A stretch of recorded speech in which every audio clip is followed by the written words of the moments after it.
can grieve their terrible loss and carry on the traditions of the season. No family is that strong, you're thinking to yourselves. Well, think again. While this past year has certainly dealt our family a heavy hand of sorrow and tribulation, we have so far weathered the storm and shall continue to do so. Now, our tree is standing tall in the living room. The stockings are hung, and we are eagerly awaiting the arrival of a certain portly gentleman who goes by the name of Saint Nick. Now, yes, our trusty PC printed out our wish list weeks ago, and now we're cranking it up again to wish you and yours the merriest of Christmas seasons from the entire Dunbar family. Clifford, Jacqueline, Kevin, Jackie, Kyle, and Kason. Some of you are probably reading this and scratching your heads over the name Kason. Well, that certainly doesn't fit with the rest of the family names, you're saying to yourself. Now, what did those crazy Dunbars get themselves? A Siamese cat? You're close.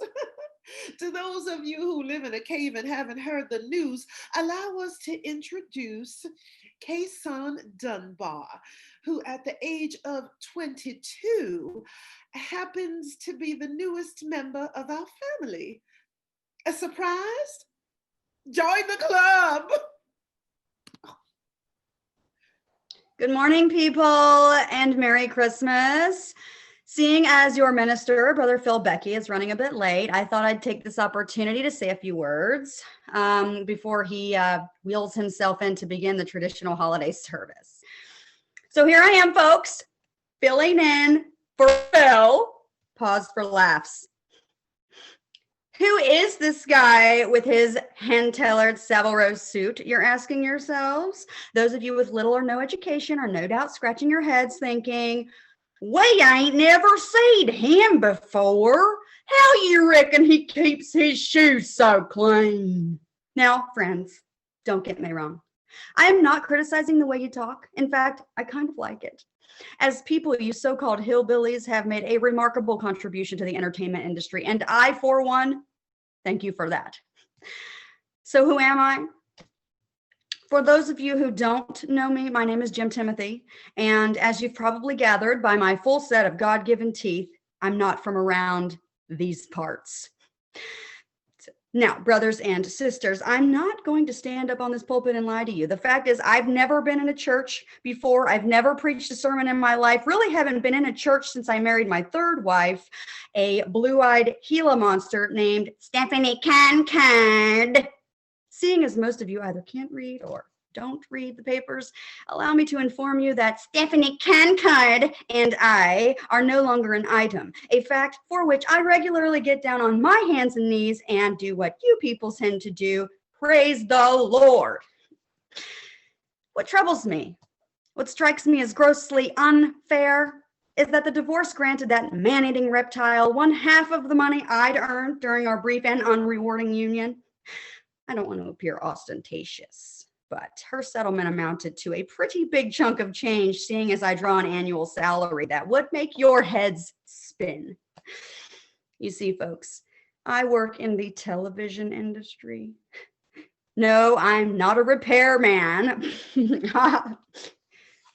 but what you call an executive director, producer.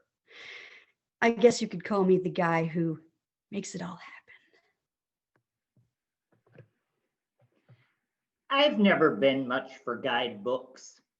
So when I'm trying to get my bearings in some strange American city, I normally start by asking the cab driver or a hotel clerk some silly question regarding the latest census figures.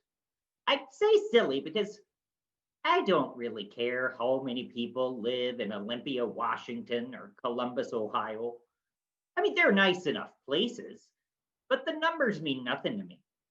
My second question might have something to do with the average annual rainfall, which, again, doesn't tell me anything about the people who have chosen to call this place home. What really interests me are the local gun laws. Can I carry a concealed weapon? And if so, under what circumstances? What's a waiting period for a Tommy gun? Could I buy a Glock 17 if I were recently divorced and fired from my job?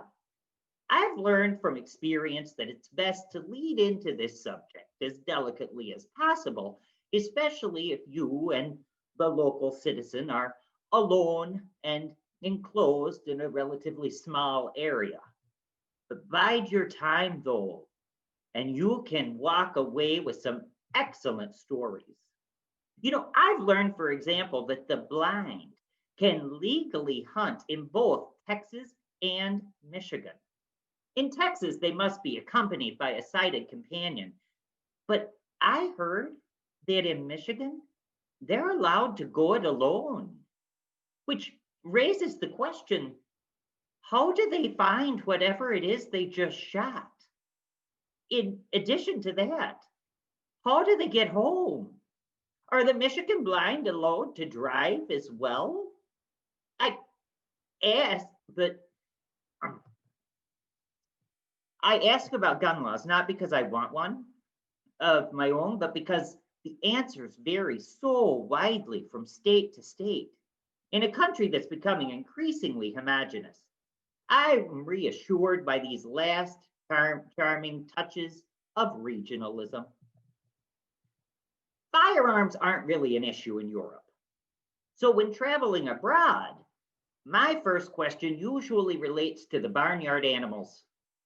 What do your roosters say is a good icebreaker, as every country has their own unique interpretation. In Germany, where the dogs bark vow vow, and both the frog and the duck say quack, the rooster greets the dawn with a hearty kikiriki. Greek roosters crow kiriaki, and in France, they scream cocorico, which sounds like one of those horrible pre-mixed cocktails with a pirate on the label. When I tell them that American roosters say cock-a-doodle-doo, my hosts look at me with disbelief and pity. Front row and center with Thaddeus Bristol. Trite Christmas. Scottsfield's young hams offer the blandest of holiday fare. The approach of Christmas signifies three things: bad movies, unforgivable television, and even worse, theater. I'm talking bone-crushing theater, the type our ancient ancestors used to oppress their enemies before the invention of the stretching rack. We're talking torture on par with the Scottsfield Dinner Theater's 1994 revival of Come Blow Your Horn, a production that violated every tenet of the Human Rights Accord. To those of you who enjoy the comfort of a nice set of thumbscrews, allow me to recommend any of the crucifying holiday plays and pageants currently eliciting screams of mercy from within the confines of our local elementary and middle schools. I will, no doubt, be taken to criticism for criticizing the work of children, but as any pathologist will tell you, if there's a cancer, it's best to treat it as soon as possible. For the first 12 years of our marriage, Beth and I happily set the neighborhood standard for comfort and luxury.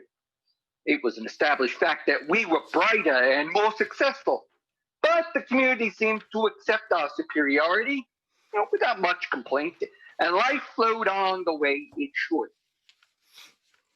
Oh, I used to own a hedge polisher, an electric shovel, and 3 Rolex gas grills that stood side by side in the backyard.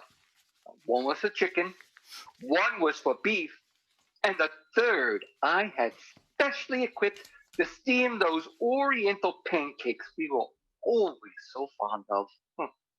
When the holidays rolled around, I used to rent a moving van and drove into the city, snatching up every bright new extravagance that caught my eye. Our twin sons, Taylor and Weston, could always count on the latest electronic toy or a piece of sporting equipment. Beth might receive a riding vacuum cleaner or a couple of pair of fur-lined jeans. And those were just the stocking stuffers. There were disposable boats, ultra-suede basketballs, pewter knapsacks, and solar-powered card shufflers. I'd buy them shoes and clothes and buckets full of jewelry from the finest boutiques and department stores. I always paid top dollar. No snooping around for bargain or discounts for me. Top dollar thinking those foot-long price tags really meant something about Christmas. After opening our gifts, we'd sit down to a sumptuous banquet featuring every imaginable variety of meat and pudding. When one of us got full and felt uncomfortable, we'd stick a silver wand down our throats, throw up, and start eating all over again. In effect, we weren't much different from anyone else. Christmas was a season of bounty, and to the outside world, we were just about the most bountiful people anyone could think of. We thought we were happy, but all that changed one crisp Thanksgiving day, shortly after the Cottinghams arrived. Due to my highly advanced sense of humor, I spent the first 10 years of my career developing situation comedies and what we in the business like to refer to as sitcoms. It was me who developed such and created such programs as Eight on a Raft, Darn Those Fleischmans, The Dating Cave, and Crackers and Company, a show you are probably familiar with about a group of ignorant rednecks such as yourself, and I mean that in the best way possible. According to Old Man Webster, ignorant means lacking in knowledge and experience, which, let me tell you, can be a bit of a blessing. There's not a day that passes when I don't spend a few moments wondering if some of us aren't just a little too smart for their own good. You people, with your simple and unremarkable lives, know nothing about production schedules or sky-high salaries demanded by certain so-called entertainers who could give the Arabs themselves a few pointers on terrorism. I, on the other hand, know nothing about scabies, so maybe we're even. If my memory serves me correctly, the Cottinghams were trouble from the very first moment they moved in next door. Doug, Nancy, and their unattractive 8-year-old daughter Eileen were exceedingly envious and greedy people. Their place was a little smaller than ours, but it made sense, seeing as there were 4 of us and only 3 of them. Still, though, something about the size of our house so bothered them that they didn't even unpack the first suitcase before starting construction on an indoor skating rink and a 3,000 square foot pavilion where Doug could show off his collection of pre-Columbian sofa beds.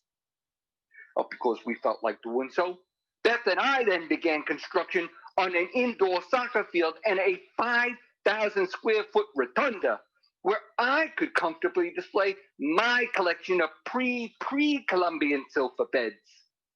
Doug would tell all the neighbors I'd stolen the idea from him, but I've been thinking about pre-Columbian sofa beds long before the Cottinghams pulled into town. They just had to cause trouble, no matter what the cost. When Beth and I built the 7-screen multiplex theater, they had to go and build themselves a 12-screener. Yeah, this went on, and to make a long story short, within a year's time, neither one of us had much of a yard. The 2 houses now butted right up against each other. And we blocked out the west side windows so that we wouldn't have to look into their gaudy fitness center or their 2nd-story rifle range. It appears that Clifford, husband of yours truly, and father to our 3 natural children, accidentally planted the seeds for Kason 22 years ago during his stint in, where else? Vietnam. Now, this was, of course, years before Clifford and I were married. At the time of his enlistment, we were pre-engaged, and the long period of separation took its toll on both of us. I corresponded regularly I wrote to him every single day when I couldn't think of anything interesting. Now, his letters were much less frequent, but I saved all 4 of them. Now, while I had both the time and inclination to put my feelings into envelopes, Clifford, along with thousands of other American soldiers, had no such luxury. While the rest of us were watching the evening news in our safe and comfortable homes, he was making the evening news, standing waist high in a stagnant foxhole. The hazards and the torments of war are something that, luckily, most of us cannot begin to imagine, and for that, we should all count our blessings. Clifford Dunbar, 22 years old, 22 years ago, a young man in a war-torn country made a mistake, a terrible, heinous mistake, a stupid, thoughtless, permanent mistake with dreadful, humbling consequences. But who are you? Who are any of us to judge him for it? Especially now with Christmas at our heels. Who are we to judge? When his tour of duty ended, Clifford returned home, where after making the second biggest mistake of his life, I'm referring to his 8-month marriage to Doll Bobcock, he and I were reunited. We lived, you might remember, in that tiny apartment over on Halsey Street. Clifford had just begun his satisfying career at Samson Interlock, and I was working part-time accounting for Herschel Beck when along came the children. Then we struggled and saved and eventually, finally, bought our house on Tiffany Circle, number 714, where the Dunbar clan remains to this very day. It was here, 714 Tiffany Circle, where I first encountered Kason, who arrived at our door, as fate would have it, on Halloween. Now, I recall mistaking her for a trick-or-treater. She wore, I remember, a skirt the size of a beer cozy and a short, furry jacket, and on her face enough rouge, eyeshadow, and lipstick to paint our entire house inside and out. She's a very small person, and I mistook her for a child masqueraded as a prostitute. I handed her a fistful of chocolate nougats, hoping that, like the other children, she would quickly move on to the next house. But Kason was no trick-or-treater. You don't climb to the top of the sitcom ladder without knowing how to understand people and what makes them tick.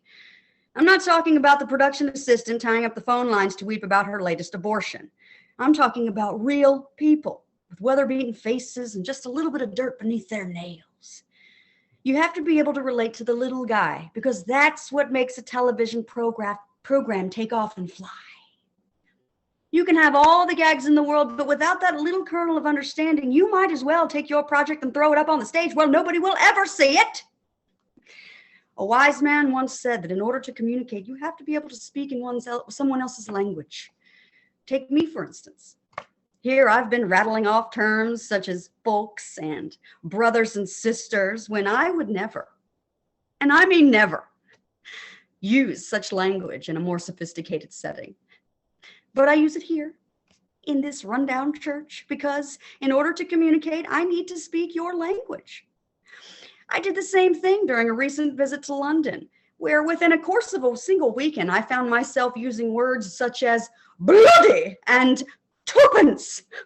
In short, I'm a communicator. Due in large part to my extraordinary interpersonal relationship skills, I was eventually snatched up by a rival network and put in charge of dramatic programming. No, I'm not talking about the vapid soap operas people like you tend to enjoy. I'm referring to the hard-hitting, socially relevant, and meaningful programs that reflect what's really going on in this country of ours. Without a laugh track or a standard 22-minute time frame, these are the shows that touch your heart rather than tickle your funny bone. Maybe they cause you to shed a tear or two, but at least you walk away feeling a sense of pride at our shared heritage. These are the programs in which good-looking people attempt to cope a lot with a life, which, as many of you obviously know, isn't as pretty as you'd like it to be. Sometimes these good-looking people are even forced to visit poorly decorated homes or even trailers. Every now and then, these good-looking people come into contact with people who aren't so good-looking, but they're still forced to cope, just as we all do. I'm talking about such award-winning programs as Coping with the Kavanaughs, Cynthia Chin, Oriental Wet Nurse, Hal's Tumor, and White Like Me hold for applause. When do you open your Christmas presents is another good conversation starter, as I think it explains a lot about the national character. People who traditionally open gifts on Christmas Eve seem a bit more pious and family oriented than those who wait until Christmas morning. They go to Mass, open presents, eat a late meal, return to church the following morning, and devote the rest of the day to eating another big meal. Gifts are generally reserved for the children, and the parents tend not to go overboard. It's nothing I'd want for myself, but I suppose that it's fine for those who prefer food and family to things of real value. In France and Germany, they exchange gifts on Christmas Eve, while in the Netherlands, the children open their presents on December 5th in celebration of St. Nicholas Day. It sounded sort of quaint until I spoke to a man named Oscar who filled me in on a few details as we walked from my hotel to the Amsterdam train station. Started to close the door, but was interrupted by her interpreter, a very feminine looking man carrying an attache case. He introduced himself in English and then turned to Kason, speaking a language I have sadly come to recognize as Vietnamese. Now, while our language flows from our mouths, the Vietnamese language sounds as though it is being forced from the speaker by a series of heavy and merciless blows to the stomach. The words themselves are sounds of pain. Now, Kason responded to the interpreter, her voice as high-pitched and relentless as a car alarm. The two of them stood on my doorstep, screeching away in Vietnamese while I stood by, frightened and confused. I am still, to this day, frightened and confused, very much so. It is frightening that, after all, a full-grown bastard, now I use that word technically, can come across the seas and make herself comfortable in my home, all with the blessing of our government. 22 years ago, Uncle Sam couldn't stand the Vietnamese. Now he's dressing them like prostitutes and moving them into our houses. Out of nowhere, this young woman has entered our lives with the force and mystery of the swine flu, and there appears to be nothing we can do about it. Out of nowhere, this landmine knocks upon our door, and we're expected to recognize her as our child? Well, Clifford says that the Dunbar children inherited their mother's good looks and their father's brains. It's true. Kevin, Jacqueline, and Kyle are all just as good looking as they can possibly be. And smart? Well, they're smart enough, smart like their father, with the exception of our oldest son, Kevin. After graduating Moody High with honors, Kevin is currently enrolled in his third year, at Feeney State, majoring, get this child, majoring in chemical engineering. Now he's made the honor roll every semester, and there seems to be no stopping him. A year and a half left to go, and already the job offers are pouring in. We love you, Kevin. Now, we sometimes like to joke that When God handed out brains to the Dunbar kids, he saw Kevin standing first in line and awarded him the whole sack. What the other children lack in brains, they seem to make up for in one way or another. They have qualities and personalities and make observations, unlike Kason, who seems to believe that she can coast through life on her good looks alone. She hasn't got the ambition God gave a sparrow. Now, she arrived in this house 6 weeks ago speaking only the words daddy, shiny, and $5 now. Quite a vocabulary. If you happen to stand over 4 feet tall, the agony awaiting you at Sacred Heart Elementary began the moment you took your seat. These were mean little chairs corralled into a theater haunted by the lingering stench of industrial strength lasagna. The question is not why they chose to stage a production in a poorly disguised cafeteria, but why they chose to stage it at all. The story of the first Christmas is an overrated clunker of a holiday pageant, best left to those looking to cure their chronic insomnia. Although the program listed no director, the apathetic staging suggested the limp, partially paralyzed hand of Sister Mary Elizabeth Bronson, who should have been excommunicated after last season's disastrous Thanksgiving program. Here again, the first through third graders grace the stage with an enthusiasm most children reserve for a smallpox vaccination.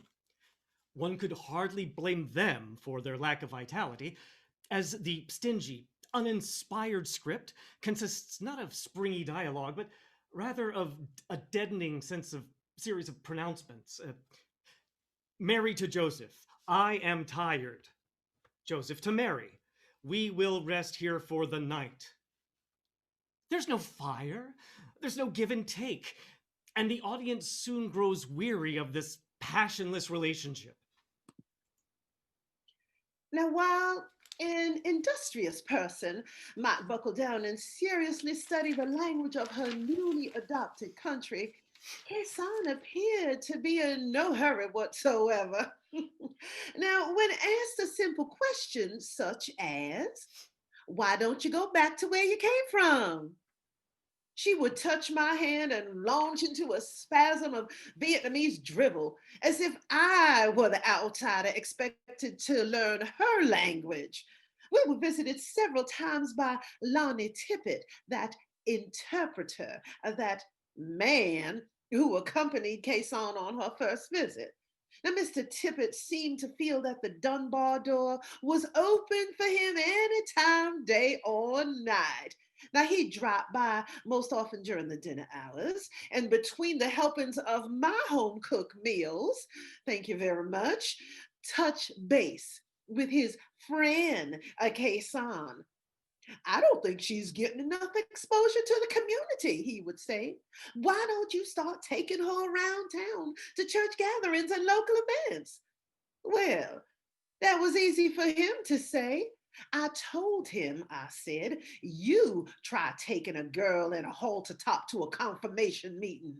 You take her to the autumn craft caravan and watch her snatch every shiny object that catches her eye. I've learned my lesson already. Then he and Kason would confer in Vietnamese, and he would listen, his eyes fixed upon me as if I were a witch he had once read about in books, but did not recognize without a smoldering kettle and a broom. Oh, I know that look. Lonnie Tippett went so far as to suggest that we hire him as Kason's English tutor and get this, $17 an hour. $17 an hour so she can learn to lisp and twitter and flutter her hands like two small birds? No, thank you. Oh, I saw right through Lonnie Tippett. While he pretended to care for Kason, I understood that his true interest was in my son, Kyle. How's the schoolwork coming, Kyle? Working hard or hardly working? And say, Kyle, what do you think about this new sister of yours? Is she the greatest or what? It wasn't difficult to see through Lonnie Tippett. He wanted one thing and one thing only: If not me, then I can suggest another tutor, he said. Someone like who? Someone like him? Regardless of who the English teacher was, I was not in the habit of throwing away my money. And that, my friends, is what it would have amounted to. Why not hire an expensive tutor to teach the squirrels to speak in French? It would have been more ridiculous than teaching caisson English. A person has to want to learn. I know that. And apparently, back in Ho Chi Minh City, Her Majesty was treated like a queen and sees no reason to change her ways.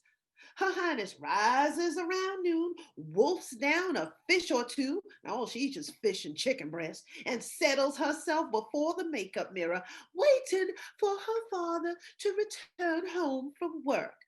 At the sound of his car in the driveway, she perks up and races to the door like a spaniel, panting and wagging her tail to the beat of the band. Suddenly, she is eager to please and attempt conversation.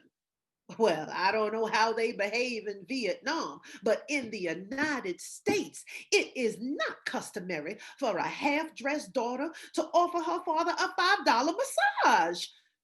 After having spent an exhausting day attempting to communicate a list of simple chores, I would stand in amazement at Kaysom's sudden grasp of English when faced with my husband. Daddy, happy $5 shiny now, okay? Your big feet friendly with ABC Kason. Your big bird daddy Grover. Apparently, she had picked up a few words while watching Sesame Street. Daddy special funky fresh jam, commercial free jam. She began listening to the radio. No. Unlike the jolly obese Santa, St. Nicholas is painfully thin and dresses not unlike the Pope, topping his robes with a tall hat resembling an embroidered tea cozy. The outfit, I was told, is a carryover from his former career as the Bishop of Turkey. I'm sorry, I said, but could you repeat that? One doesn't want to be too much of a cultural chauvinist, but this seemed completely wrong to me. For starters, Santa didn't used to do anything. He's not retired. And more important, he has nothing to do with Turkey. It is far too dangerous there, and the people wouldn't appreciate him. When I asked how he got from Turkey to the North Pole, Oscar told me, with complete conviction, St. Nicholas currently resides in Spain, which again is simply not true. Though he could probably live wherever he wanted. Santa Claus chose the North Pole, specifically because of its harsh and isolated. No one can spy on him, and he doesn't have to worry about people coming to the door. Anyone can come to the door in Spain, and in that outfit, he'd most certainly be recognized. On top of that, aside from a few pleasantries, Santa doesn't speak Spanish. Hello, how are you? Can I get some candy? Fine. He knows enough to get by, but he is not fluent, and he certainly doesn't eat tapas. In the role of Mary, 6-year-old Shannon Burke just barely manages to pass herself off as a virgin. A cloying, preening stage presence, her performance seemed based on nothing but an annoying proclivity towards lifting her skirt, and on rare occasions, opening her eyes. Despite their competitive nature, Beth and I tried our best to be neighborly and occasionally invite them over for rooftop barbecues and so forth. I'd attempt to make adult conversation, saying something like, I just paid $8,000 for a pair of sandals that don't even fit me. Doug would counter, saying that he himself had just paid $10,000 for a single flip-flop he wouldn't wear even if it did fit him. He was always very competitive in that way. If it cost you $75,000 to have a cavity filled, you can bet your boots it cost him at least $125,000. I suffered his company for the better part of a year until one November evening when we got into a spat over which family sent the most meaningful Christmas card. Beth and I normally hired a noted photographer to snap a portrait of the entire family, surrounded by the gifts we had received the year before. Now, inside the card would be the price of these gifts with the message, Christmas means giving. The carding hands favored their card, which consisted of a Xerox copy of Doug and Nancy's stock portfolio.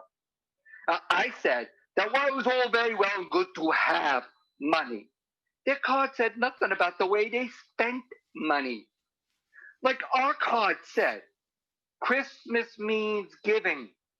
Even if he were to gussy up the stock report with a couple of press-on candy canes, it would still fail to send the proper holiday message. The conversation grew quite heated, and some punches were thrown between the wives. We had all had a few drinks, and by the time the Cunninghams left our house, it was generally assumed that our friendship was over. I dwelled upon the incident for a day or two, and then turned my attention toward the approaching holidays.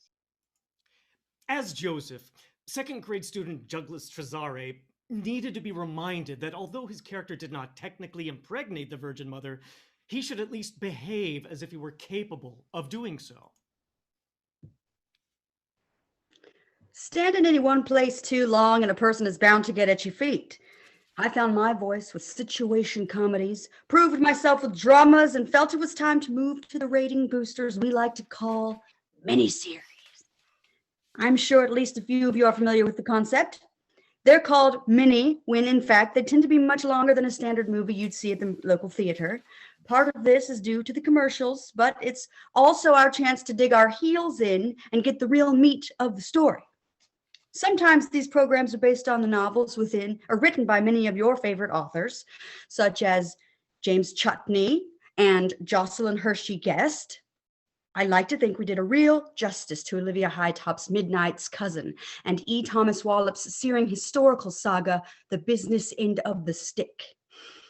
And as I said, often these miniseries are based on works of fiction, but just as frequently we can find equally compelling materials simply by opening our daily newspapers, contacting the survivors and perpetrators, and buying their stories, which are then adapted by any number of our skilled writers. This was the case with the boiling of Sister Catherine, a tragic event which I think we explored with a great deal of dignity.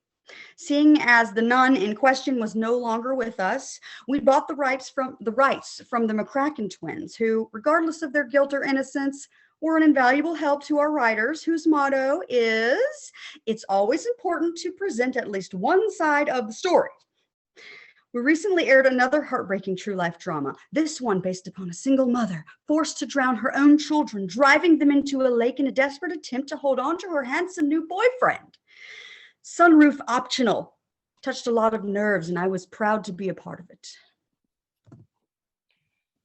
Kaysan treats our youngest son, Kyle, with complete indifference, which is probably a blessing in disguise. Now, this entire episode has been very difficult for Kyle, who at age 15 tends to be the artistic loner of the family. He keeps to himself, spending many hours in his bedroom where he burns incense, listens to music, and carves gnomes out of soap. Now, Kyle is very good looking and talented, and we are looking forward to the day when he sets his jackknife aside in a bar of Irish Spring and begins carving out a future rather than a shriveled troll. Now, he's at that very difficult age, but we pray he will grow out of it and follow his brother's footsteps to success before it is too late. Hopefully, the distress of his sister Jacqueline will opened his eyes to the hazards of drugs and the calamity of thoughtless, premature marriage and the heartaches of parenthood. Now, we had, of course, warned our daughter against marrying Timothy Speaks. We warned, threatened, cautioned, advised, what have you, but it did no good as a young girl with all the evidence before her sees only what she wants to see. The marriage was bad enough, but the news of her pregnancy struck her father and me with the force of a hurricane. Timothy Speaks, the father of our grandchild? Well, how could it be? Now, Timothy Speaks, who had so many pierced holes in his ears you could have torn the right lobe off, effortlessly ripped it loose the same way you might separate a stamp from a sheet. Timothy Speaks, who had his back and neck tattooed with brilliant flames. His neck! Now, we told Jackie, one of these days, he's going to have to grow up and find a job. And when he does, those employers are going to wonder why he's wearing a turtleneck under his business suit. Now, people with tattooed necks do not, as a rule, hold down high-paying jobs, we said. She ran back to Timothy, repeating our warning. Lo and behold, 2 days later, she showed up with a tattooed neck as well. They even made plans to have their baby tattooed. A tattoo on an infant? Timothy Speaks held our daughter in a web of madness that threatened to ensnare the entire Dunbar family. It was as if he held her under a perverse spell, convincing her little by little to destroy the lives of those around her. The Jacqueline Dunbar Speaks, who lived with Timothy in that squalid space on West Veracruz Avenue, bore no resemblance to the beautiful girl pictured in our photo albums. The sensitive and considerate daughter we once knew became, under his fierce coaching, a mean-spirited, unreliable, and pregnant ghost who eventually gave birth to a ticking time bomb. And we, of course, saw it coming. The child, born September 10th, under the influence of drugs, spent the first 2 months of his life in the critical care unit of St. Joe's Hospital at a whooping cost, and guess who paid the bill for that care? Now, faced with the concrete responsibility of fatherhood, Timothy Speaks abandoned his sick wife and child. Gone, poof, surprised? We saw it coming and are happy to report that as of this writing, we have no idea where he is or what he is up to. Now, we could guess, but why bother? While the miniseries, based upon novels, generates a good deal of interest, it's these real-life dramas that tend to draw a larger audience. Why? I chuck it up to 5 words we use in every print and television promotion. 5 words. Based upon a true story. Not made up in the mind of some typist, but true. Some say that the truth is stranger than fiction, and I usually take that to mean they've spent a few hours with one of my former wives. Hold for laughs. Seriously, though, nothing touches the heart and mind better than a well-timed dramatization of a real-life event. There also happens to be a fair amount of money in it for any savvy criminal or unfortunate victim who wants to turn his or her grief into something with a lot more buying power than a tear-stained pillow. For this reason, we receive hundreds, sometimes thousands of letters a day from people wanting to sell their true life experiences. Our network alone has got a basement full of talented college graduates whose job it is to sit on their duffs and evaluate these typed and handwritten tales of woe. We get so many submissions, they're no longer bothering to open any envelope unless the return address includes a name from either one of the notorious cities or a federal prison. That's not to say that the other stories aren't compelling in their own way, but we feel these vague accounts of self-doubt and garden variety adultery are best left to public TV, which has built its reputation on satisfying the needs of a less demanding audience. Well, our Santa flies in on a sled. The Dutch version arrives by boat and then transfers to a white horse. The event is televised and great crowds gather at the waterfront to greet him. Now, I'm not sure if there's a set date, but he usually docks in late November and spends a few weeks hanging out and asking people what they want. Well, is it just him alone? I asked. Or does he come with some backup?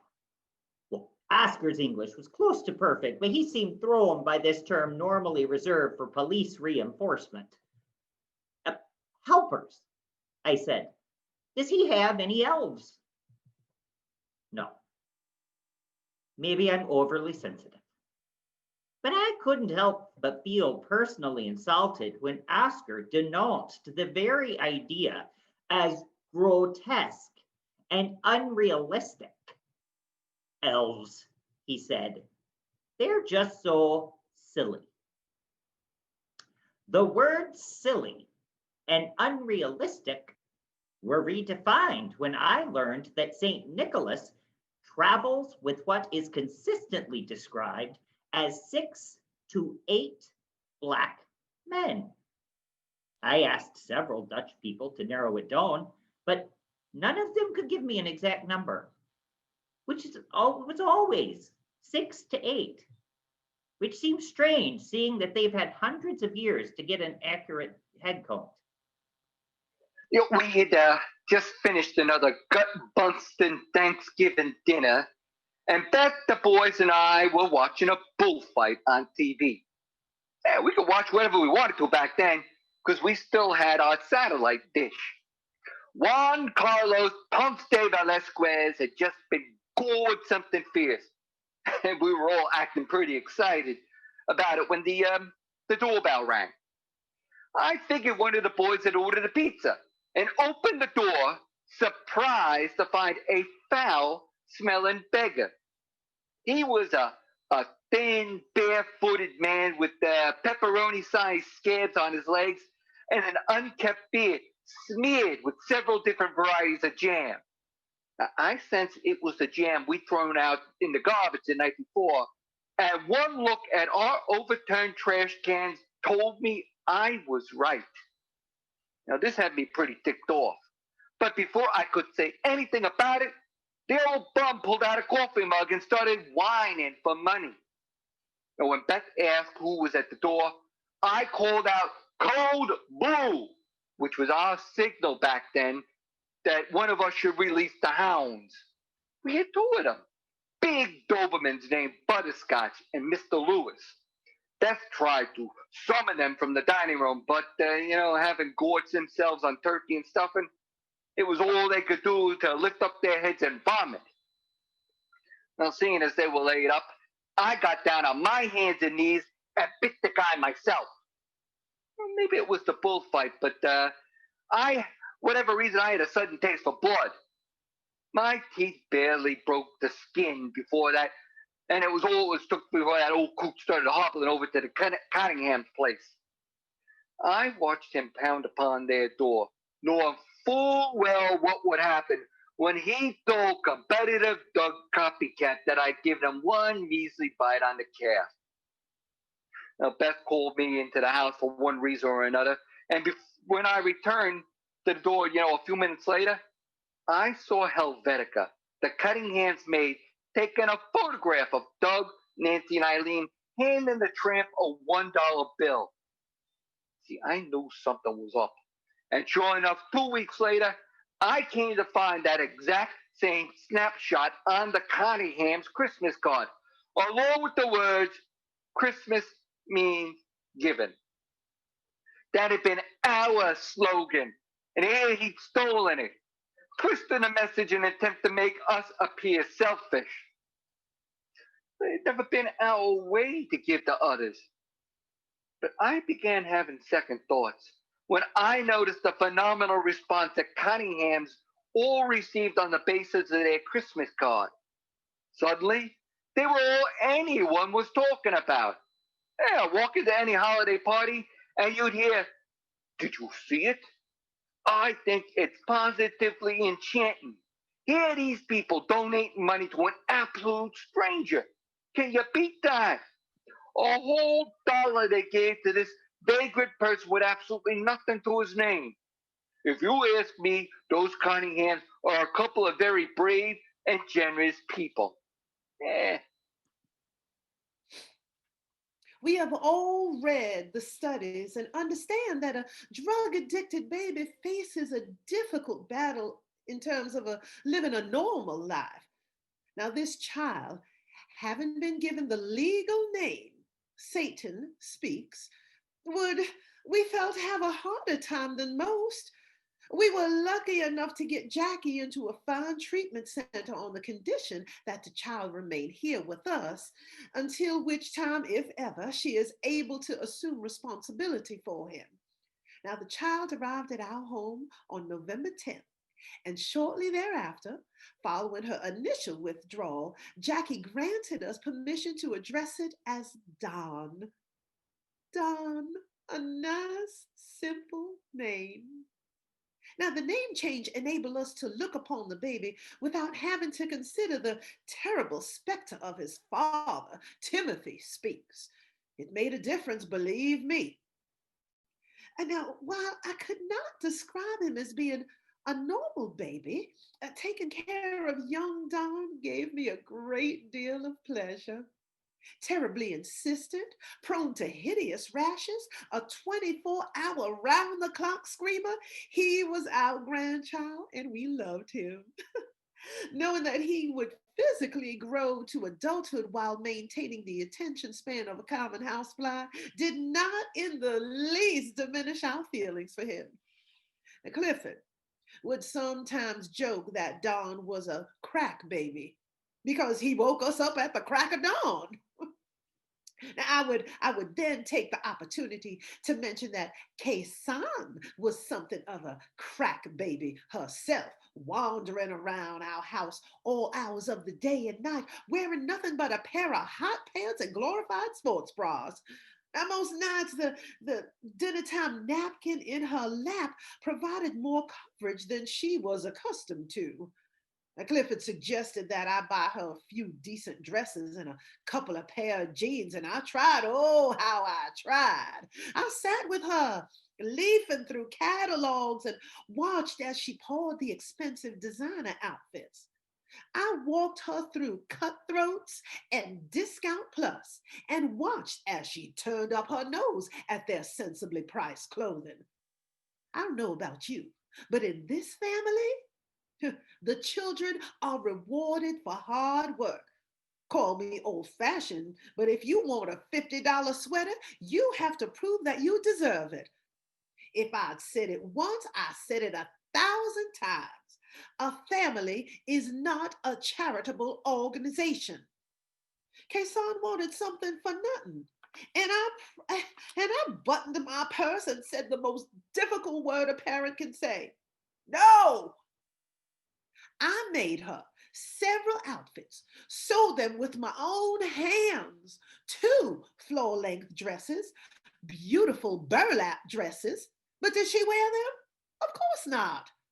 She continued in her usual fashion, trotting about the house in her underwear. When the winter winds began to blow, she took to draping herself in a bed blanket, huddling beside the fireplace. While her poor little match girl routine might win a Tony Award on Broadway, it did nothing for this ticket holder.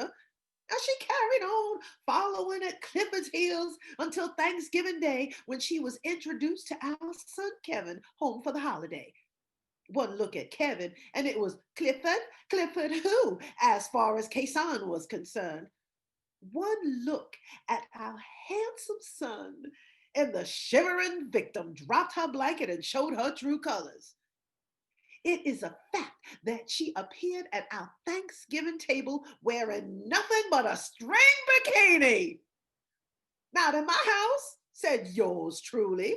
When I demanded she change into one of the dresses I had sewn for her, Kason frowned into her cranberry sauce, pretending not to understand. Now, Kevin and Clifford, they tried to convince me that in Vietnam, it is customary for women to wear swimsuits on Thanksgiving Day, but I still don't believe that.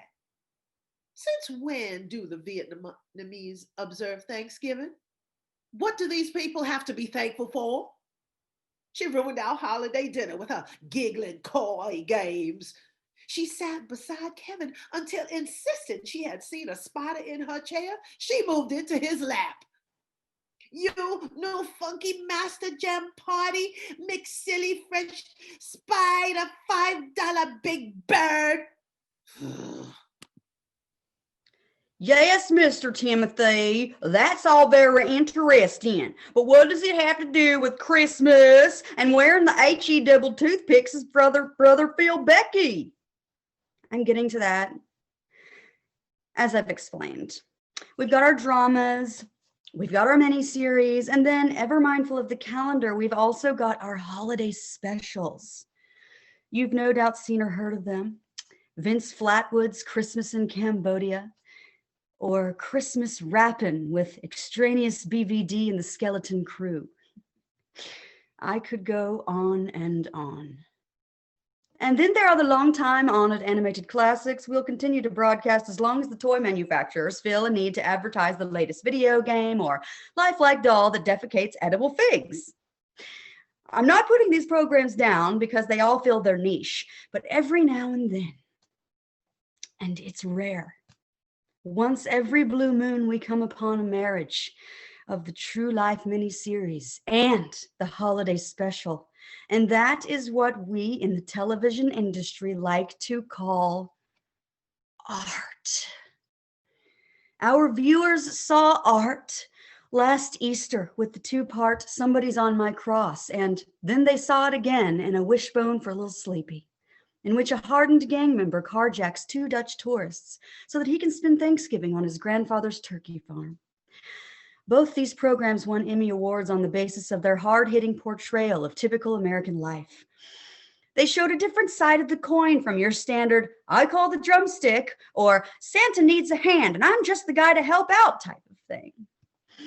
This creature we call art is just as special as the day we call Christmas.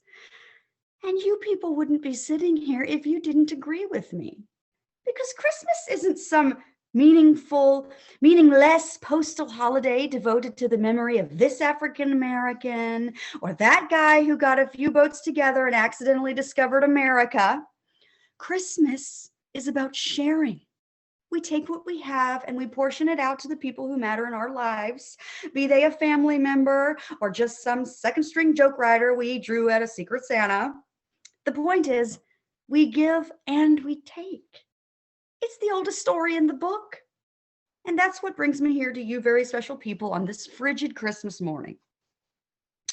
I could be with my two stepchildren in Santacino del Rey, or with my natural child at her treatment center at an undisclosed location, or visiting any of my 2 Cents for Hope kids that I foster down in Central America. I could be with my elderly mother in her nursing home, or my only brother and wherever he happens to be. But instead, I'm here in Jasper's Breath, Kentucky, because God damn it, this is where I want to be. Pound table, reading stand, whatever they happen to have. Pound your forehead if of no other options. Thrown into the mix were a handful of inattentive shepherds and a trio of gift-bearing 7-year-olds who would probably have given the Three Stooges a run for their money. As for the lighting, Sacred Heart Elementary chose to rely on nothing more than the flashbulbs ignited by the obnoxious stage mothers and fathers who had created those zombies staggering back and forth across the linoleum-floored dining hall. Under certain circumstances, parental pride is understandable, but it has no place in the theater, where it tends to encourage a child to believe that a talent that, more often than not, simply fails to exist. In order for a pageant to work, it needs to appeal to everyone, regardless of their relationship to the actors on stage. This production found me on the side of the yawning cafeteria workers. Pointing to the oversized crate that served as a manger, one particularly insufficient wise man proclaimed, "A child is bored." Yes, well, so is this adult. Those of you who know Kevin understand that while he is an absolute whip at some things, he is terribly naive at others. Tall and good looking, easy with a smile and a kind word, Kevin has been the target of many a huntress. He is both smart and foolish. It is his gift and his weakness, bound together, constantly struggling for control. He has always had more than his fair share of opportunists, both at Moody High and at Phoenix State. Always a gentleman. He treated the young ladies like glass, which looking back was appropriate because you could see through each and every one of them. When he asked to bring a date home for Thanksgiving, I said I thought it was a bad idea as we were all under more than enough stress already. Looking back, I wish he had brought a date, as it might have dampened the sky-high hopes and aspirations of Kason, his half-sister. Me no big potato spoon for tomorrow. Kevin have big, shiny face like head of chicken suit with funky, crazy Sesame Street jammy jam. I could barely choke down my meal and found myself counting the minutes before Kevin, the greatest joy of our lives, called into the private English lesson he gave Kason in her bedroom, got into his car, and returned to Phoenix State.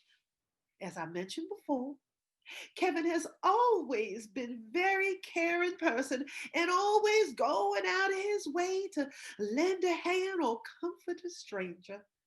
Being as that is his nature, he returned to school and evidently began phoning Kason, sometimes speaking with the aid of a Vietnamese student who acted as an interpreter. He was, in his own way, foolishly trying to make her feel welcome and adjust to life in her now newly highly advanced country. He even went out of his way to drive all the way home in order to take her out and introduce her to the ways of nightlife in this adopted land. Now, that is the Kevin we all know and love, always trying to help a person less intelligent than himself, bending over backwards to coax a smile. The 6 to 8 Black men were characterized as personal slaves until the mid-1950s, when the political climate changed and it was decided that instead of being slaves, they were just good friends. I think history has proved that something usually comes between slavery and friendship. A period of time marked not by cookies and quiet hours by the fire, but by bloodshed and mutual hostility. They have such violence in the Netherlands, but rather than duking it out amongst themselves, Santa and his former slaves decide to take it out on the public. St. Nicholas and the 6 to 8 Black men in the early years, if a child was naughty, they would beat him with what Oscar described as the small branch of a tree. A switch? Yes, he said, that's it. They'd kick him and beat him with a switch. Then, if the youngster was really bad, they'd put him in a sack and take him back to Spain. St. Nicholas would kick you? Well, not anymore, Oscar said. No, he just pretends to kick you. He considered this progressive, but in a way, I think it's almost more perverse than the original punishment. I'm going to hurt you, but not really. How many times have we fallen for that line? A fake slap invariably makes contact, adding to the elements of shock and betrayal to what had already previously been plain old-fashioned fear. What kind of Santa spends his time pretending to kick people before stuffing them into a canvas sack? Then, of course, you've got the 6 to 8 former slaves who could potentially go off at any moment. This, I think, is the greatest difference between us and the Dutch. While a certain segment of our population might be perfectly happy with the arrangement, if you told the average white American that 6 to 8 nameless black men would be sneaking into his house in the middle of the night, he would barricade the door and arm himself with whatever he could get his hands on. 6 to 8, do you say? Doug would probably say that I was unfairly stolen his idea when I myself became a generous person, but this was not the case. I'd been thinking of being generous long before he showed up on the scene. And besides that, if he could illegally pinch my holiday slogan, why couldn't I casually borrow a concept that had been around for a good 10 years? When I first told the people that I'd given $2 to the inner city headache fund, they turned away as if they didn't believe me. Then I actually did give $2 to the headache fund, and boy, did things ever change once I started flashing around that canceled check. Generosity can actually make people feel quite uncomfortable if you talk about it enough. Now, I don't mean the boring uncomfortable, but something much richer. If practiced correctly, generosity can induce feelings of shame, inadequacy, and even envy, to name just a few.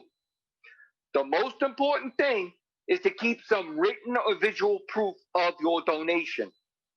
Now, otherwise, there's really no point to giving to charity.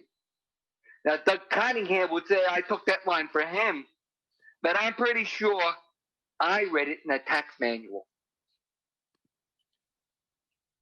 Unfortunately, Kaysan misinterpreted his interest as a declaration of romantic concern.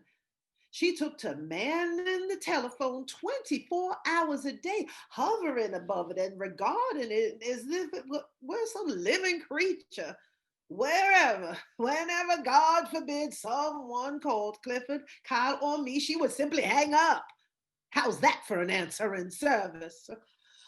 Eventually, recognizing that her behavior bordered on insanity, I had a word with her.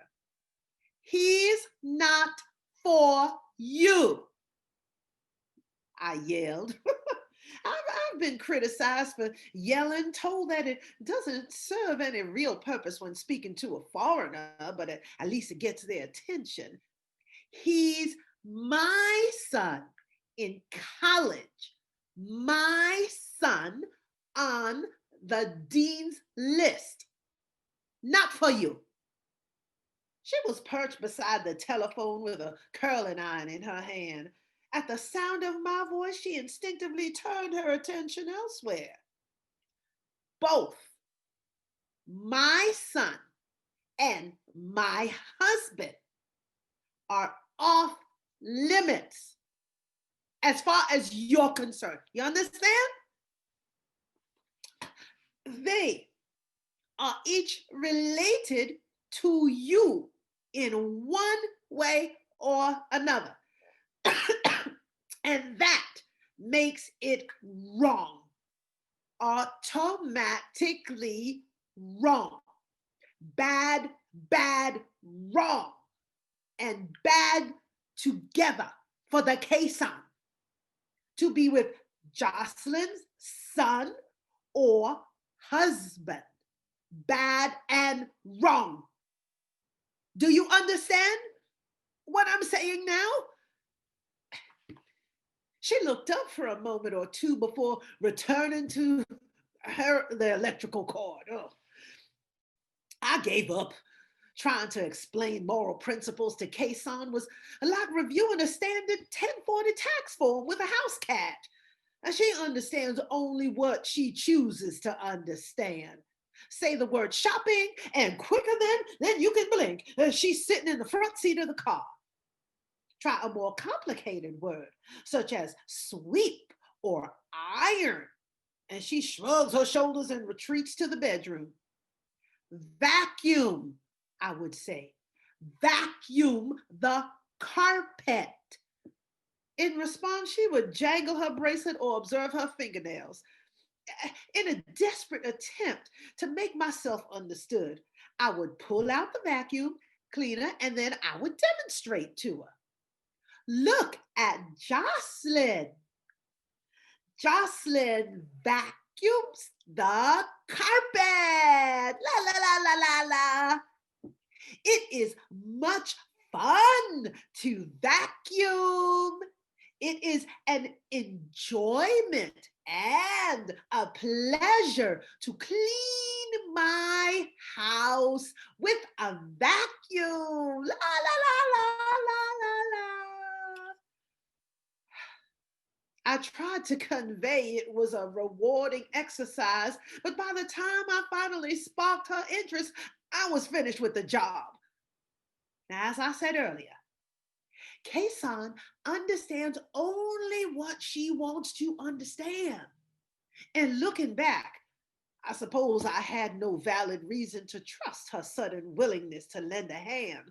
But on the day in question, I was nearing the end of my rope. I'm standing before you, the congregation of the simple shack-like Pentecostal church, because I care. I care about all of us. Now, I'm not stupid, and I don't pretend to be. I read the papers and magazines and know full well that one of your members is somewhat famous. She gave unto her only son a very special Christmas gift. I'm sure you know what I'm talking about. Smile at the woman in question. A court order prevents me from saying her name, but you know who she is. She's seated right here in this room. Oh, she drew quite a bit of attention 1 year ago today when she presented her child with the greatest gift a person can give, the gift of life. Being local people, you are all no doubt familiar with the story, but please allow me to recount it in my own way because I like the sound of it. Call me crazy, but this story just does something to me. 1 year ago, on a frosty Christmas morning, a young widowed mother, poor as dirt, but still attractive in her own way, took drastic measures in order to save the life of a 5-year-old child who was dying of kidney failure.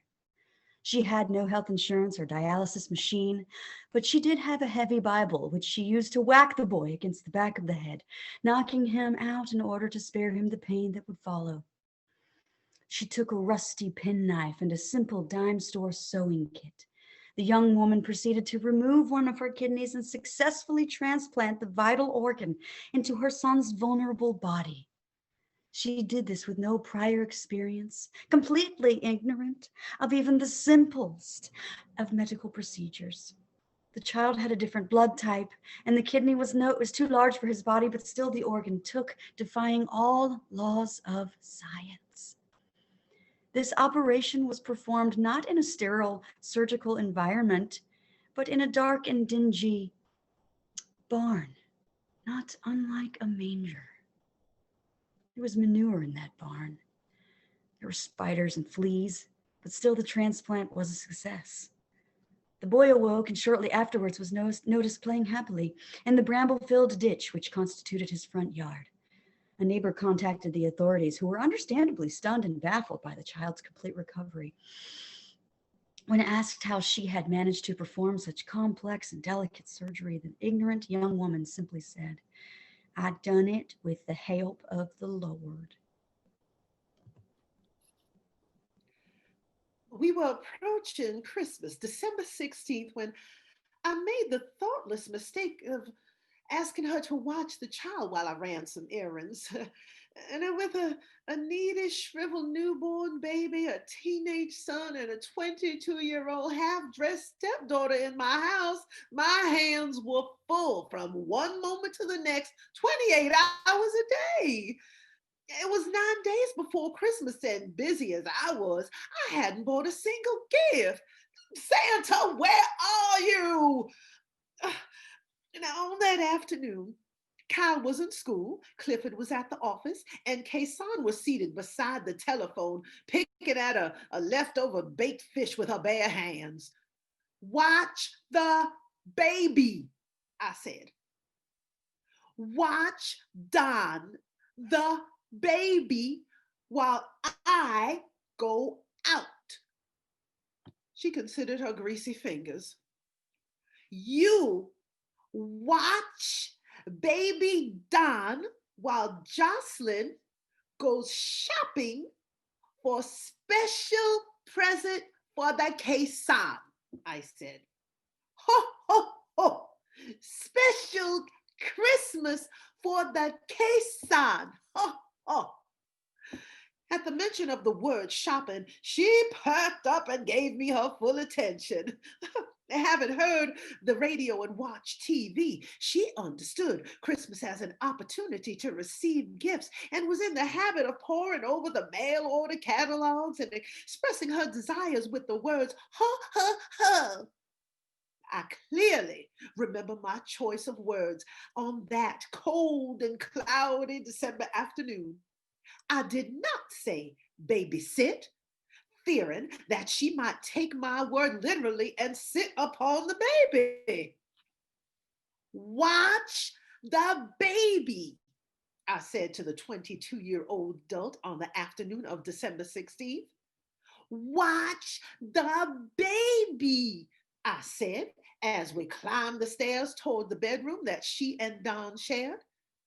Quezon had been sleeping in Kevin's vacant bedroom until, following her Thanksgiving hijinks, I decided to move her into the nursery with Don. Watch the baby, I repeated, as we stood over the crib and observed the wailing infant. I picked him up and rocked him gently as he struggled in my arms. Watch baby. Watch baby, Quezon responded, holding out her arms to accept him. Watch baby for Jocelyn Get Shop Special. Ho, ho, ho, Quezon Fresh Shiny. Exactly, I said, laying a hand on her shoulder. How foolish I was to have honestly believed that she was finally catching on. I was at that moment in time convinced of her sincerity. I was big enough to set aside all of the trouble that she had visited upon our household and gave her another chance. That is all behind us, I said to myself, watching her cradle the wailing child. Oh, what a fool I was! Leaving the house and driving toward White Paul Center, I felt a sense of relief I had not known in quite a while. This was the first time in weeks I had allowed myself time alone and with 6 Dunbar wish lists burning a hole in my pocket. I intended to make the most of it. Now, either she is the biggest liar since my third wife, or a miracle took place in that squalid tin-roofed barn, a miracle witnessed by only 2 goats, half a dozen chickens, and a gamecock with a broken leg. And unfortunately, these animals, like the young woman herself, are refusing to talk. Reporters crawled out of the woodwork, nosing around for answers, but still she held her tongue. A world conference of surgeons flew in from the 4 corners of the earth. And again, all she said was, I done it with the help of the Lord. How's that for some technical mumbo jumbo? Now, folks, I can understand this frightened, law-abiding, modest country woman turning away the wolves from the tabloids who only want to feature her as their current freak of the week alongside the camel who thinks he's a kitten or the fat man lifted by the crane through the roof of his trailer. These tabloids only want to exploit. They don't understand this woman or her life. They don't understand you, let alone me. If you want my opinion, they're nothing but savages and we'd be better off without them. Forgive me if I've offended anyone, but sometimes a person just has to let loose and speak his mind. Let me point out that there are quite a few perplexing questions involving this incident. For example, isn't it funny how this poverty-stricken young widow could have an attorney but not a washing machine? That's right. She's being counseled by her brother, who just barely managed to pass the state bar exam after attending some 4th-rate college. The man is a loser, but calls himself a lawyer. Go figure. She's been charged with no crime, but still I can understand her desire to be counseled and protected. Her brother is a public defender, a man who chooses to spend his life representing thieves and rapists. He's a guy who sits down and shares his sandwich with the scum of the earth, and he's advising this young woman on how to lead her life. Now, I'm not putting down lawyers. I've got a whole team of them myself. They help me out of every time I need a divorce or sign the lease on my new ranch or pied-à-terre. They defend me when I'm wrongly accused, and they also advise me in terms of money, because that's what a good lawyer can do, protect you from making bad choices. Let me break this down to you in terms that you might be able to understand. Let's say someone offers to buy your prized piglet for $7. Now, maybe that would cause your ears to prick up, but a good lawyer would advise you to wait and see what other offers might come in. 2 days later, Scat Turdley may want to give you $12 for that piglet. And the day after that, old man Warner might promise to give you $20. The point is, you want to take the best offer at the time. At the same time, you've got to think fast. But wait too long and that prized piglet will grow into a bearded old sow with none of its youthful charm. It's like that with stories as well. Sit on something too long and eventually you won't be able to give it away, much less sell it. Now, a good lawyer is graced with a keen sense of time, forged by years of experience in the entertainment industry. A good lawyer seizes the moment and closes a deal that will benefit both himself and his client. A bad, self-serving public defender will do no such thing. This woman's brother has foolishly respected his client's desire to turn down all offers in regard to her story. Even worse, he's placed a restraining order against the very people who are trying to bring this story out from the shadows and into the light. I can understand turning away the book and the motion picture people, but this is TV we're talking about. Slap the Bible, for instance. Someone less scrupulous than myself might produce an unauthorized version of this story, maybe shifting a detail or two in order to avoid a crippling lawsuit. They could, for instance, make a 2-hour television movie about a Buddhist grandmother who transplants a spleen while kneeling in a pup tent over the long 4th of July weekend. But me, personally, I don't want to do that. The fact of the matter is that until this young woman agrees to sit down and reason with us, we have no story, because without her cooperation, there's no way of knowing what really took place in that godforsaken barn on the morning of Christmas 1 year ago today. And it's a tragedy that her son is no longer available to fill in the missing pieces. Here, this woman sacrificed one of her own kidneys in order to save the boy's life. 6 days later, he was struck down by a remote location satellite truck. Unlike certain other people, I respected her grief. I kept my distance for the better part of a week, allowing this woman, in her own private way, to come to terms with this terrible irony. I even offered the use of my own personal team of lawyers, hoping that she might sue the owners of the satellite truck company. I don't know about you, but it makes me mad as hell to see a child run down by an inferior network.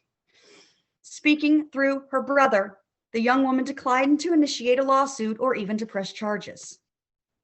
Anyone with brains of a common gnat would have squeezed those bastards for all they've got, but this simple country woman chose instead to shut herself away with nothing but a Bible to ease her terrible pain.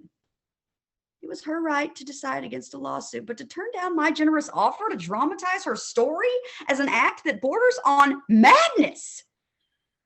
It's been rumored that she is motivated by her deeply held religious beliefs, and that is why on this Christmas morning, I'm turning to you, her fellow parishioners.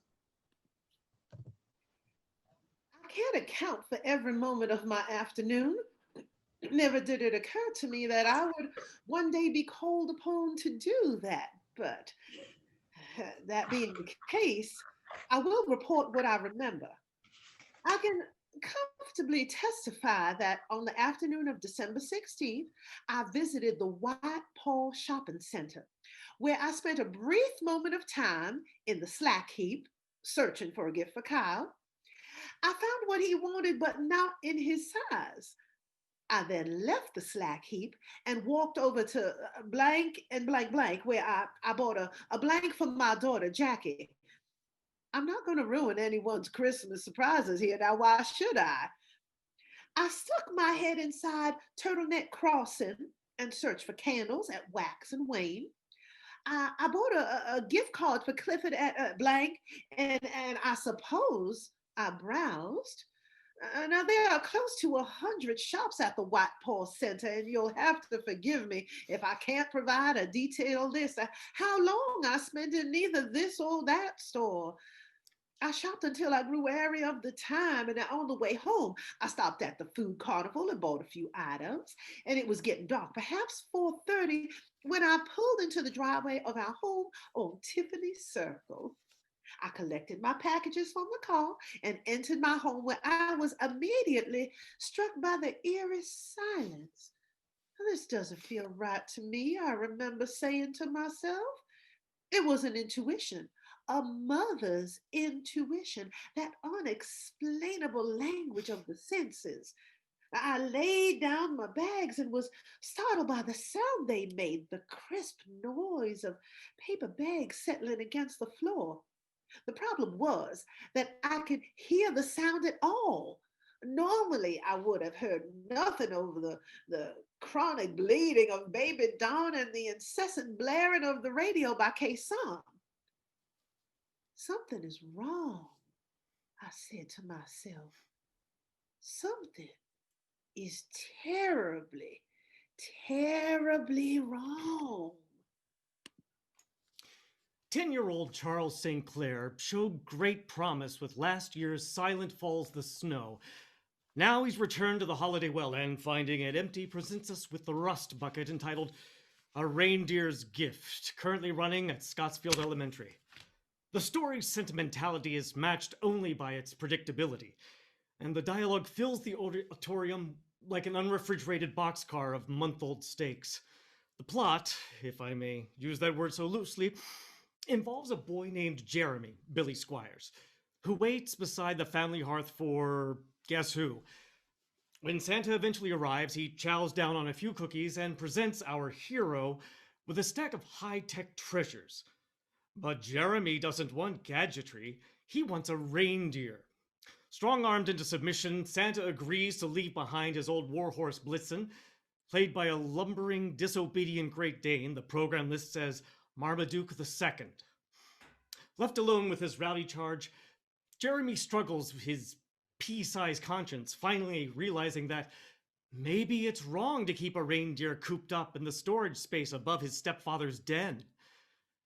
What follows is a tearful goodbye, lasting roughly the same length of time as it takes a giant redwood to grow from a seed to maturity. By the time the boy returns the reindeer into Santa's custody, we no longer care if the animal lives or dies.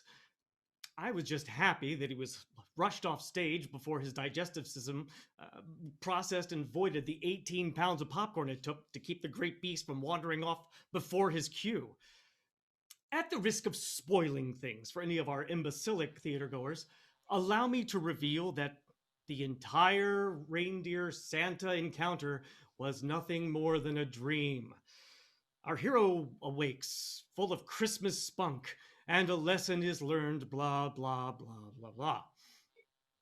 The only bright spot in the entire evening was the presence of Kevin Tubby Matchwell. I carried my canceled check for all the important holiday parties, but people lost interest shortly after New Year's Eve. The season's passed, and I forgot all about my generosity until the following Thanksgiving, when the old tramp returned to our neighborhood. He must have remembered the previous year's bite to the leg, and as a result, he was just about to pass us by when we called him in for a good old dose of benevolence. First, we videotaped him eating a palm full of leftover stuffing, and then I had Beth snap a picture as I handed the geezer a VCR. It was an old top-loading Betamax, but put a new cord on it, and I'm sure it would work just fine. We watched then as he strapped it on his back and headed next door to continue his begging. The sight of that VCR was all it took for that skunk Doug Cottingham, who stepped back into his house and returned to present the old codger with an 8-trap tape deck. And once again, their maid was on hand to take a picture of it. Well, we then called the tramp over to our house and gave him a year-old blow dryer. The Cottinghams responded with a toaster oven. Within an hour, we had advanced to pool tables and stairmasters. Doug gave him a golf cart, and I gave him my satellite dish. This accelerated until any fool could see exactly where it was heading. Handing over the keys to his custom-built motorized travel sauna, Doug Cottingham gave me a look that seemed to say, "Pop that, neighbor." Beth and I have seen that look before, and we hated it. I could have easily topped his travel sauna, but we were running low on film and thought it best to cut to the chase. Why needlessly escalate when all we knew what was the most important, huh? After a brief conference, Beth and I called the tramp back over and asked which he liked better, young boys or young girls. Much to our delight, he said the girls were too much of a headache, but that he had had some fun with boys before his last visit to our local state penitentiary.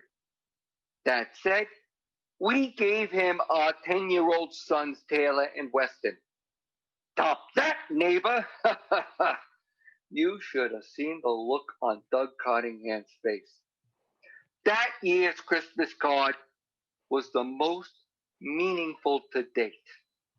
It pictured our son's tearful goodbye, along with the message, Christmas means giving until it hurts. In the years before central heating, Dutch children would leave their shoes by the fireplace, a promise being that unless they planned to beat you, kick you, or stuff you into a sack, St. Nicholas and his 6 to 8 black men would fill your clogs with presents. Aside from the threats of violence and kidnapping, it's not much different than hanging your stockings by the mantle. No, that so few people actually have working fireplace, Dutch children are instructed to leave their shoes beside the radiator, the furnace, or a space heater. St. Nicholas and his 6 to 8 black men arrive on their horses, which jump from the yard onto the roof.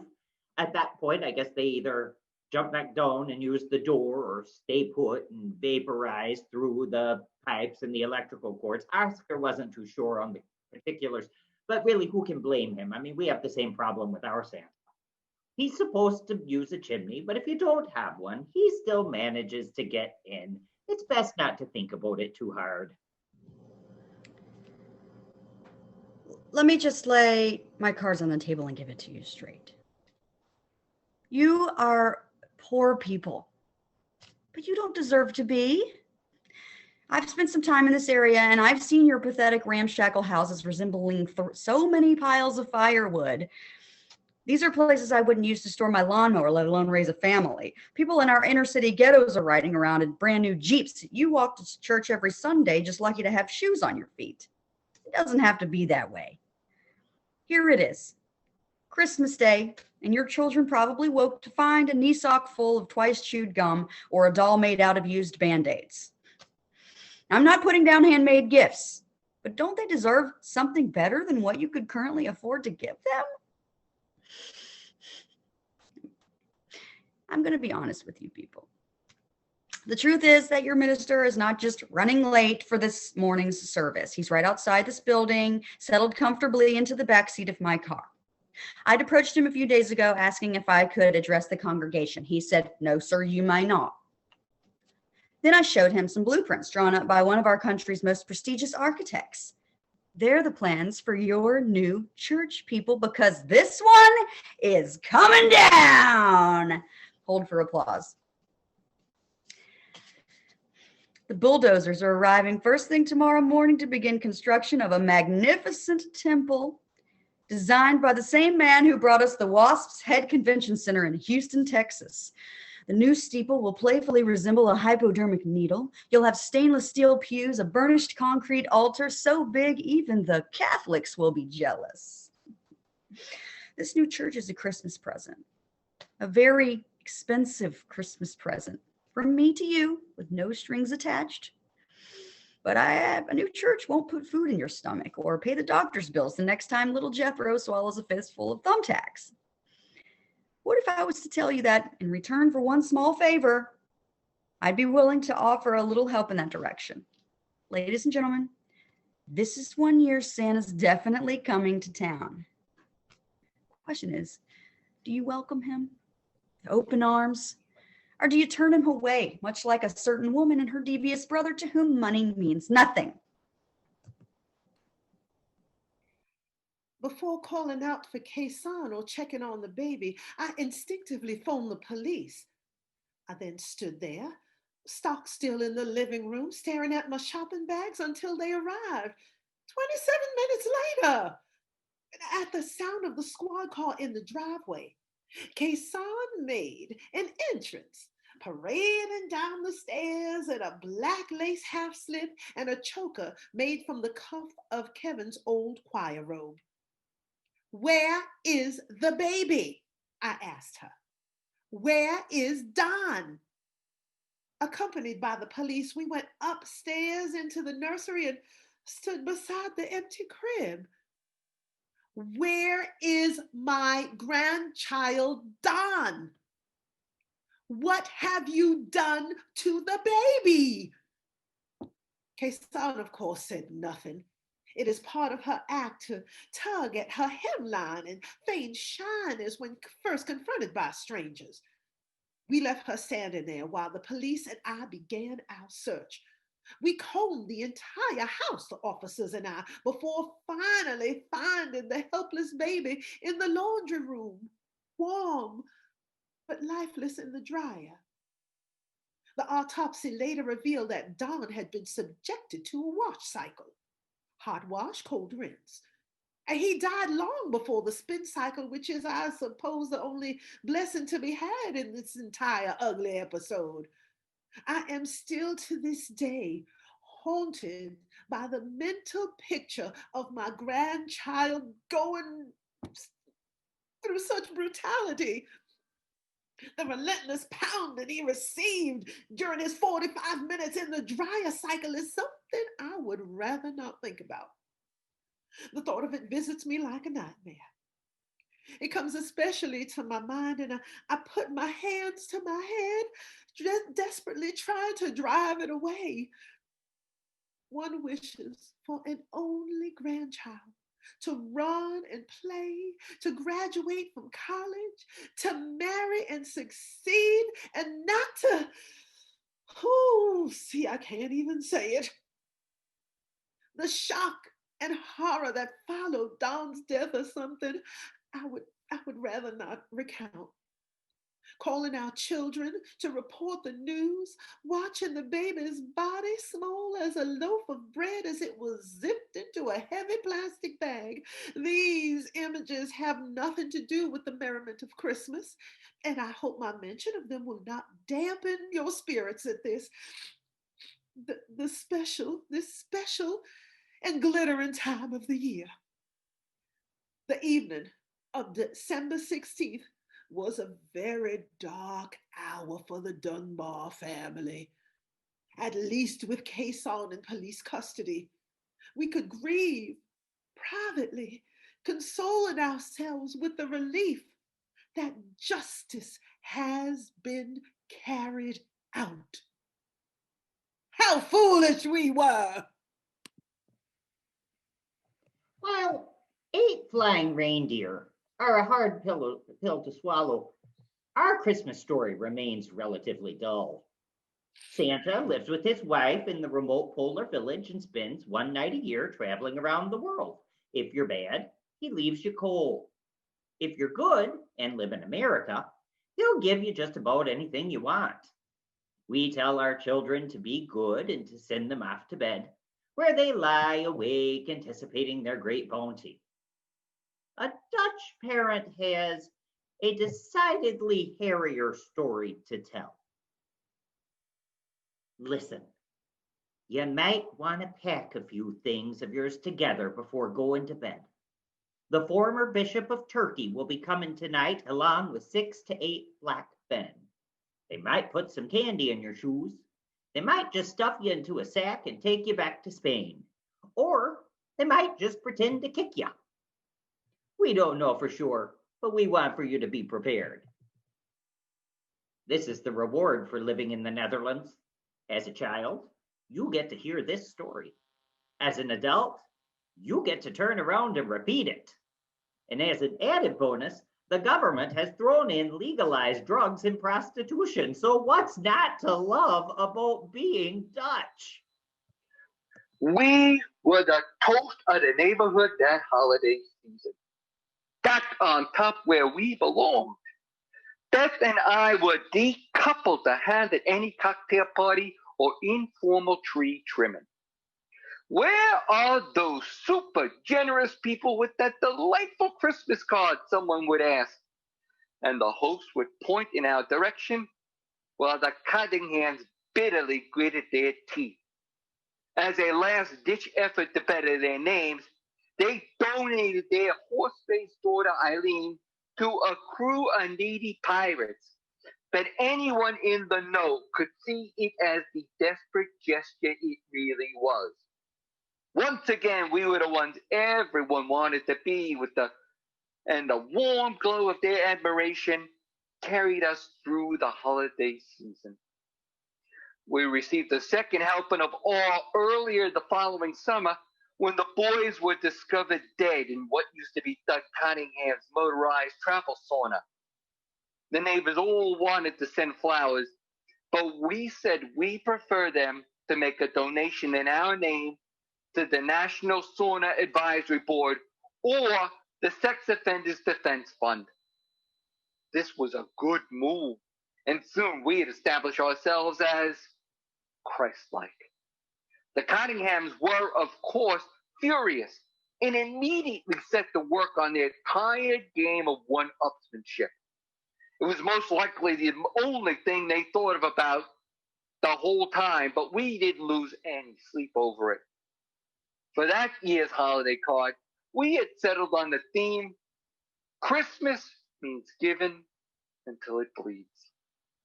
Shortly after Thanksgiving, Beth and I visited our local blood bank, where we nearly drained our bodies' precious accounts. Pale and dizzy from our efforts, it was all we could do to lift a hand and wave to one another from our respectable journeys. We recovered in time, and were just about sealing our envelopes when the postman delivered our neighbor's holiday card, which read, Christmas means giving of yourself.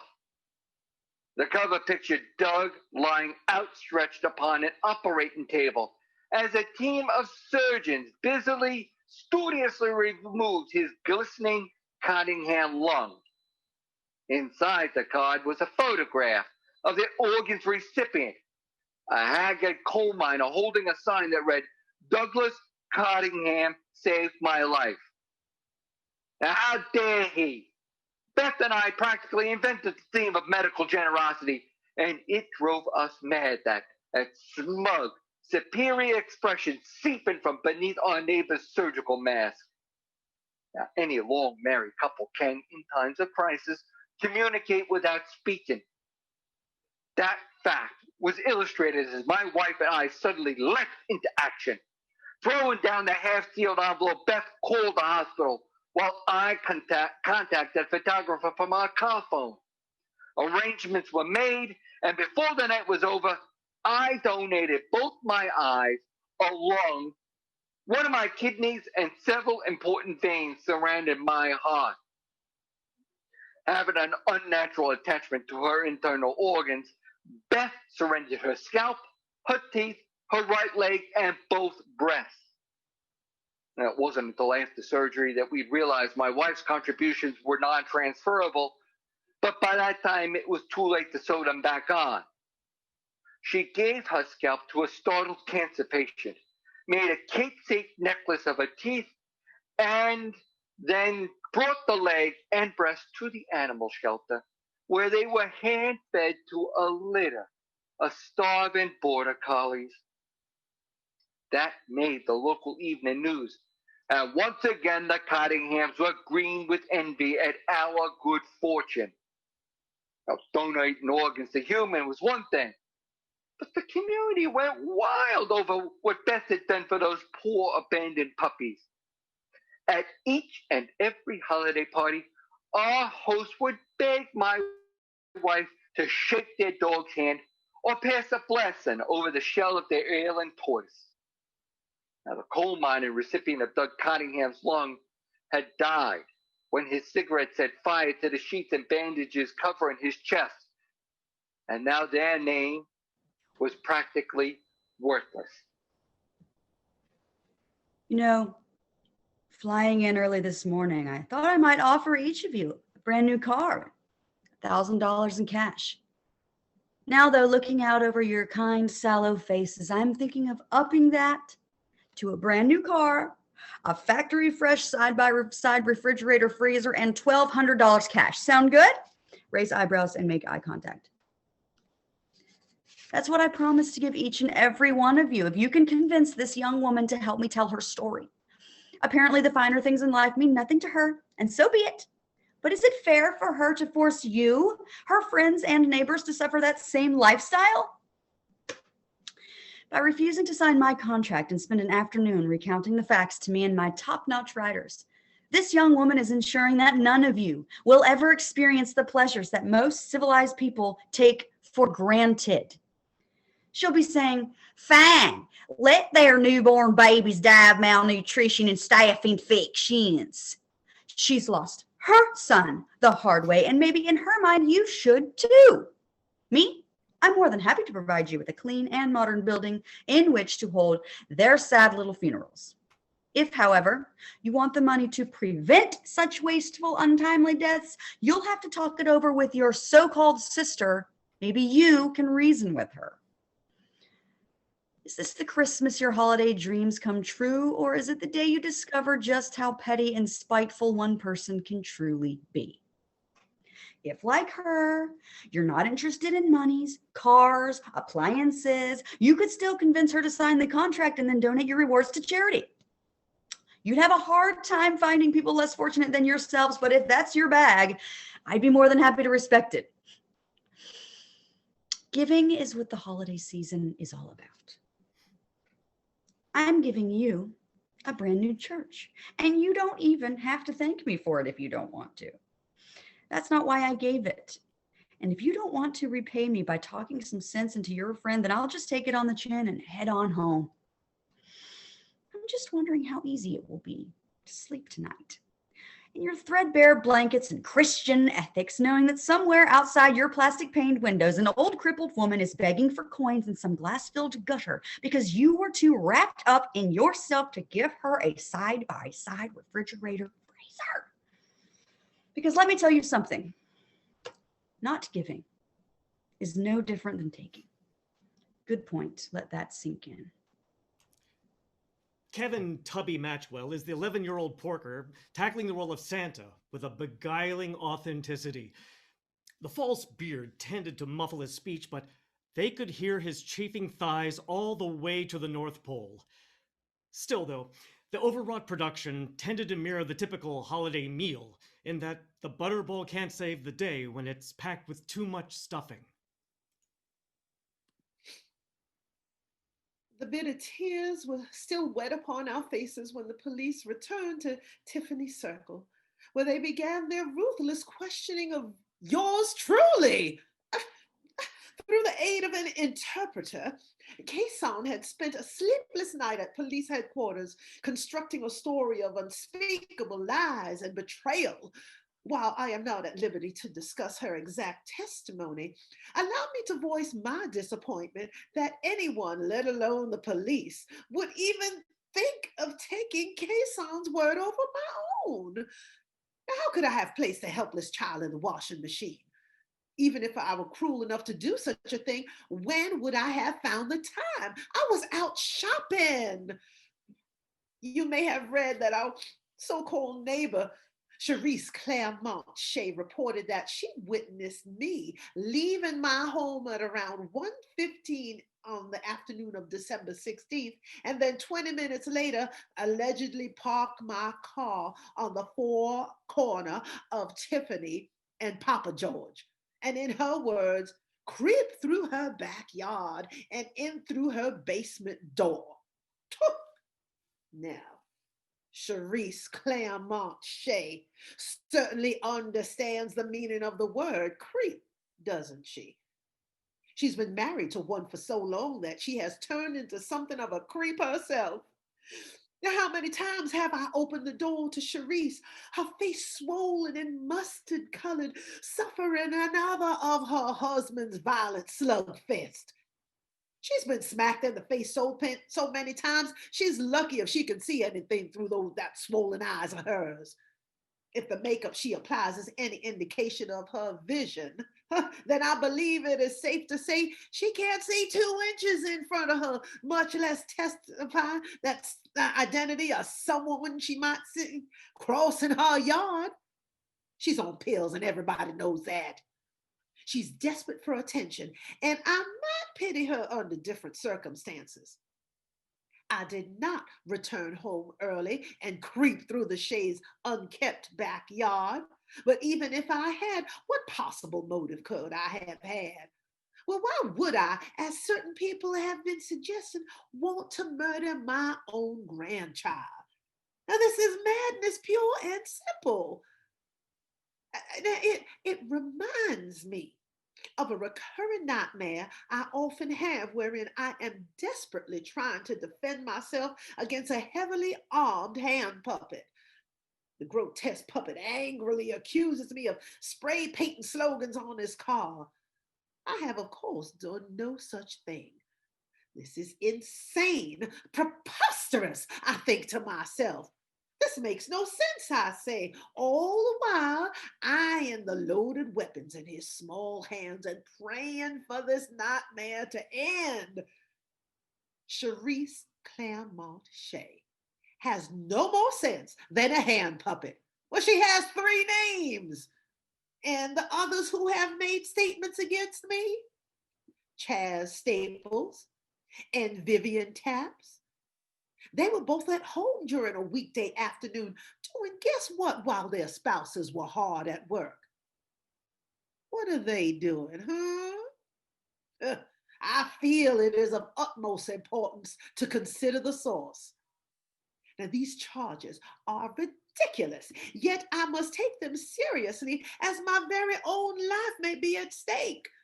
Listening to a taped translation of Kayson's police statement, the Dunbar family has come to fully understand the meaning of the words controlling, vindictive, manipulative, greedy, and in a spiritual sense, ugly.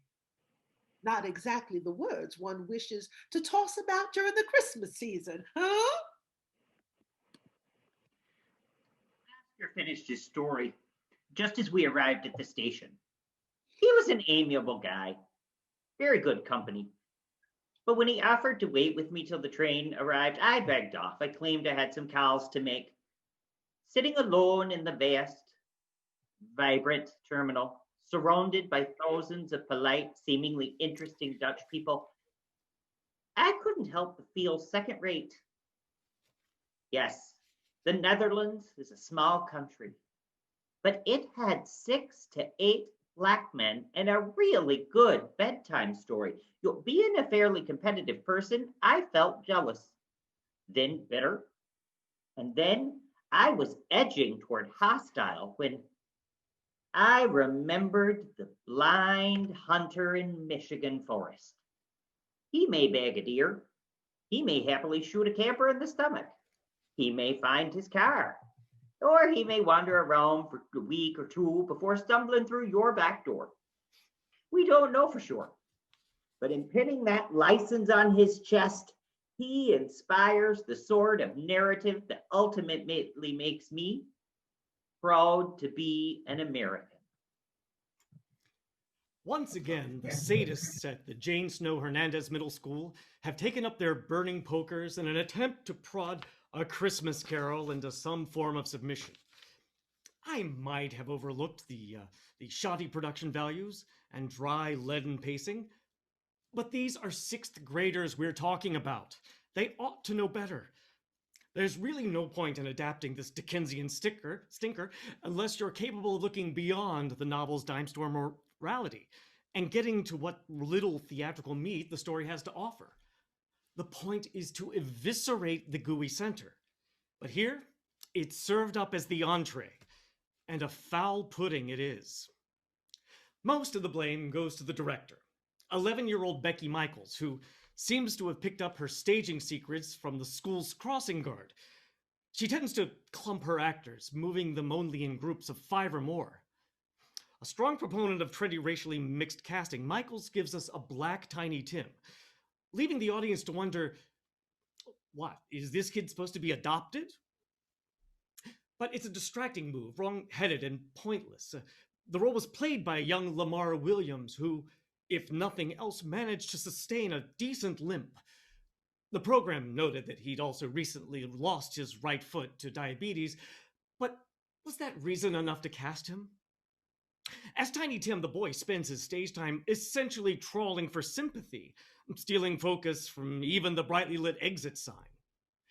Bob Cratchit, here played by the aptly titled Benjamin Trite, seems to have picked up his Cockney accent from watching a few videotaped episodes of Hee Haw, and Herschel Fleischman's Scrooge was almost as lame as Tiny Tim.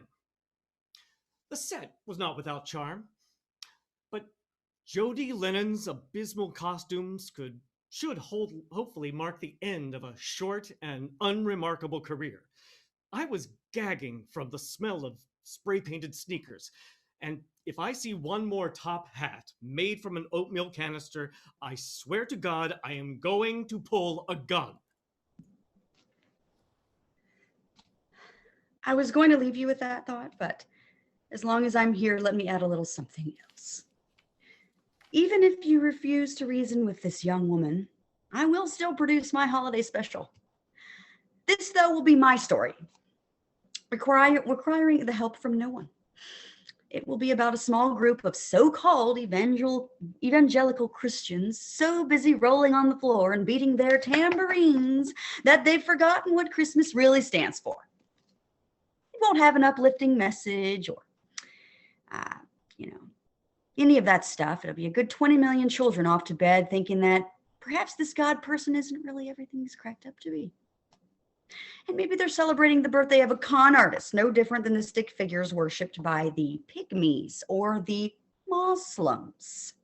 I'm going to write that onto a piece of paper. Pull out pad and scribble.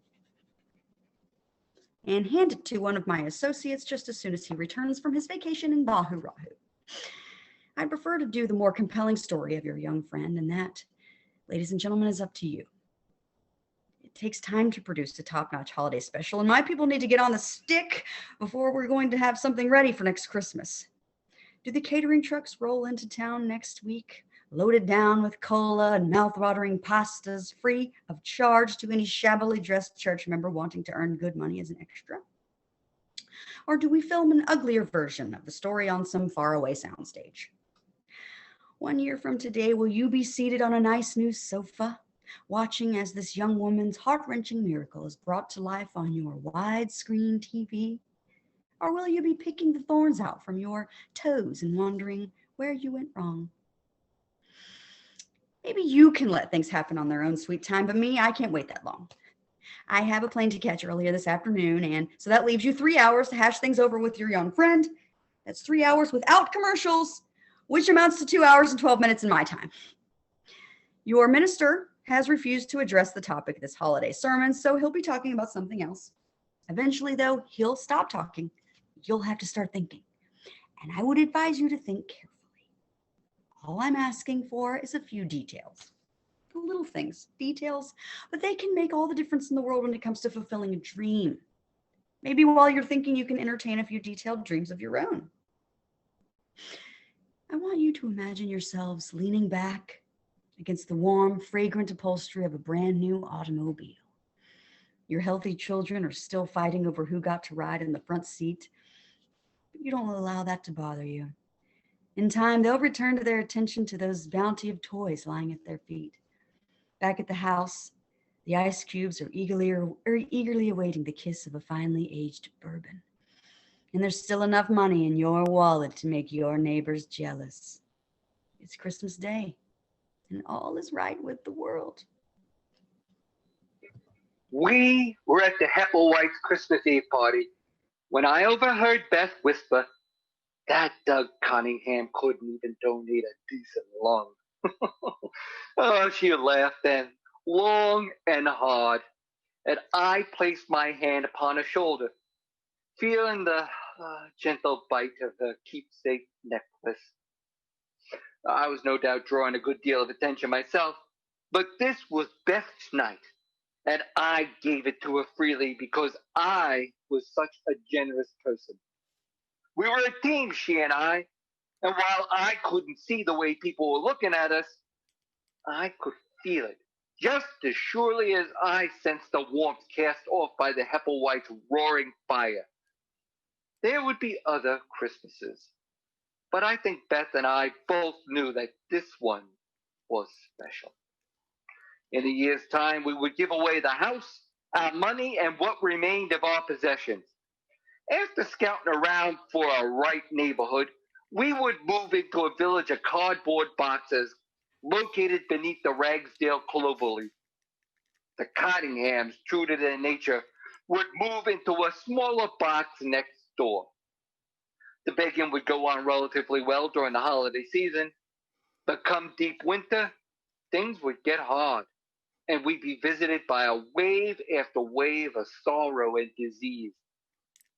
Beth would die after a long, sad struggle with tuberculosis, but not until after Doug Cottingham and his wife had been killed by pneumonia. Now, I tried not to let it bother me that they had died first, but in truth, I would have a very difficult time dealing with it. And whenever my jealousy would get the best of me, I would reflect back upon that perfect Christmas Eve at the Hepplewhites. Shuddering beneath my blanket of damp newspapers, I try to recall that comforting sound of Beth's carefree laughter and picture her raw head thrown back in merriment, those bright, gleaming gums reflecting the light of the crystal chandelier. With luck, the memory of our love and generosity would lull me toward a profound and heavy sleep that would last until morning.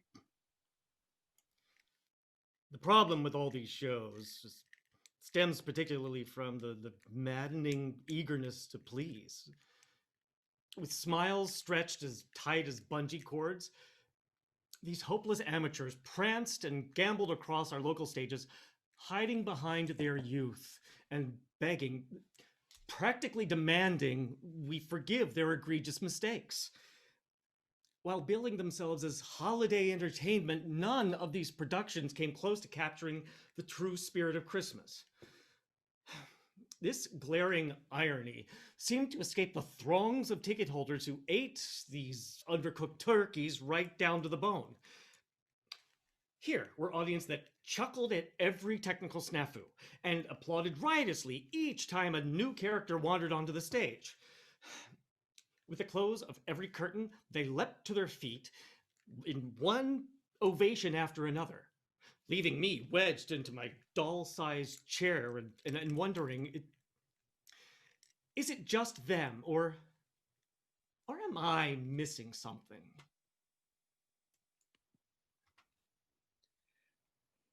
A hearing has been set for December 27th, and knowing how disappointed you, our friends, might feel at being left out, I have included the time and address at the bottom of this letter. The hearing is an opportunity during which you might convey your belated Christmas spirit through deed and action. Now, given the opportunity to defend your character, I would not hesitate, and I know you must feel the exact same way toward me. That heartfelt concern, that desire to stand by your friends and family is the very foundation upon which we celebrate the Christmas season, isn't it? While this year's Dunbar Christmas will be seasoned with loss and sadness, we plan to proceed as best we can toward that day of days. December 27th, 1:45 p.m., the White Paul County Courthouse, room 412. I will be calling to remind you of that information and look forward to discussing the festive bounty of your holiday season. Until that time, we wish the best to you and yours. Merry Christmas, the Dunbars.